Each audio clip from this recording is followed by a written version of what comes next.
Big tech has been lying to you about token prices. I've seen the social media commentary saying that token prices are going to fall because of these new Chinese models, which are all very good, and they're going to put downward pressure on the big AI companies to lower their prices. Of course, it's a logical argument, but it's completely wrong. For a start, token costs are not falling. Inference expenses are increasing, and the AI costs are rising faster than the productivity that they claim to produce. I mean, go back and look at your actual invoice. Pull up what you spent on AI last quarter versus the quarter before.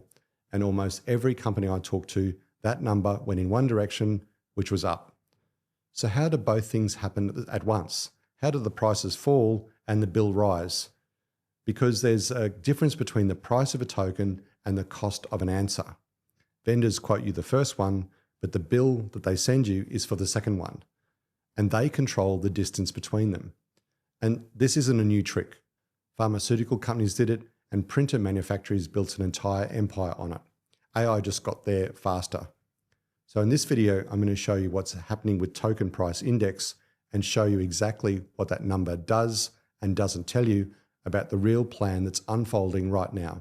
Before we get into this week's video, I wanted to let you know that at the moment, we're in the middle of a crowdsource funding round. Now, the crazy part is that I'm not allowed to advertise that raise outside Australia, but nothing stops me posting information about the raise to keep the community updated.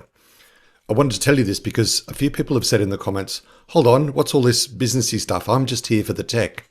And that's fair enough, but I do need to explain that the crowdsource funding round is really important for us. You might be surprised to learn that at the moment, I pretty much do everything on this channel myself. Of the small amount of advertising money that we've made from YouTube, I've been able to rent some better equipment, but we've also allocated a part of the money that we hope to raise to reinvest into this channel so we can make more videos with the whole team and share more of our journey with you. If you'd like to learn more, please check out our website. Thanks again for watching, and now on to this week's video. The problem is that price per million tokens is a unit of measurement that has almost nothing to do with what you'll actually spend. Because you don't buy tokens, you buy outcomes. You buy output, a document, an answered question, and the number of tokens it takes to produce that outcome isn't set by you. It's set by the vendor based on the quality of their model. Imagine a fuel company quoting your price per litre, and the price is falling year after year. Great news. Except the same company also decides on your fuel efficiency. They control the rate and they control the volume. That's the AI pricing model in one sentence. And every CFO I speak to is benchmarking the rate while the volume runs away from them. So the answer is to change the unit. Stop measuring the price per million tokens and start measuring the cost per completed task, cost per invoice process, cost per query answered. That's the only number that your board should ever care about. And when you measure it that way, you find out where the money actually goes. There are 4 things to consider. Reasoning tokens. The model thinks before it answers, and that thinking is billed as output. A cheap model that reasons for 8,000 tokens costs you more than an expensive model that answers in 400. 2, agentic loops. One request becomes 12 calls, and each one resending the entire context. 3, retries.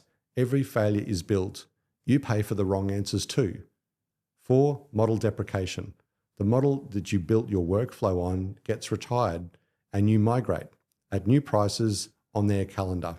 And none of that shows up on the rate card, but all of it shows up on the invoice. Let me show you where this playbook comes from. Remember this guy?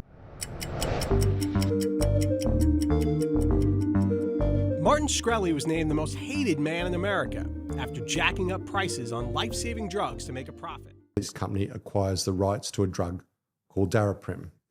It treats a parasitic infection that's life-threatening if you're immunocompromised.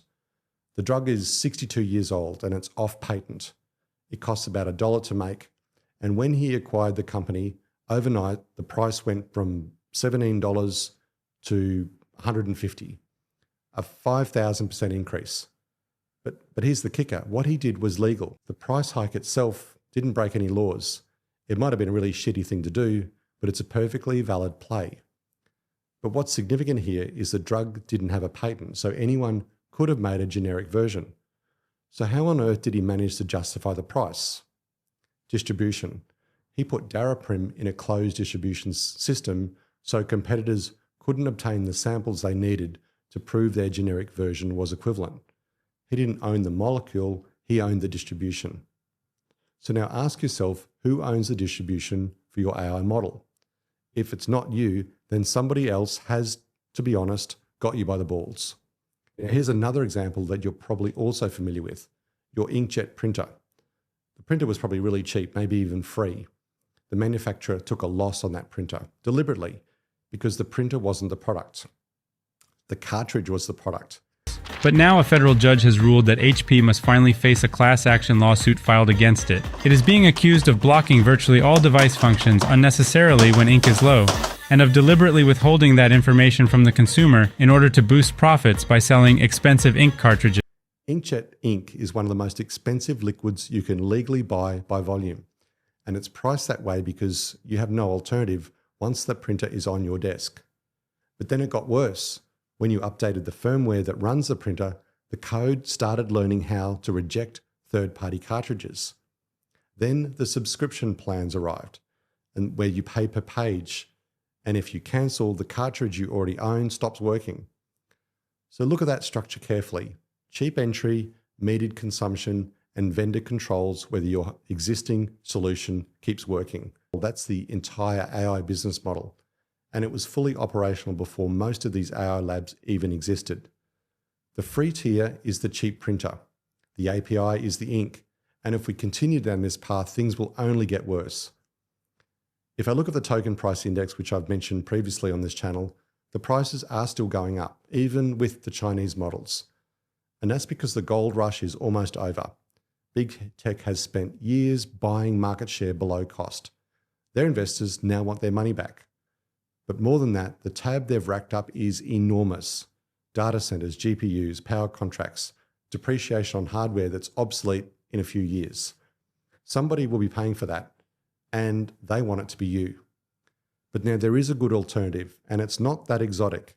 It's to simply own the whole stack, the hardware, the software, the model, and the alpha.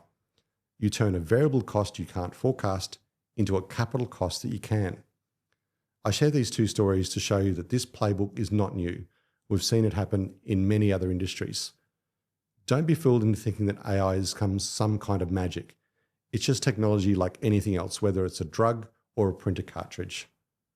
I'm Dr. Earl Brandt, the founder of Kiraa. To find out how to get involved, jump on our website, connect with me on LinkedIn, and please share your thoughts in the comments below. Thanks again for watching, and I'll see you in the next one.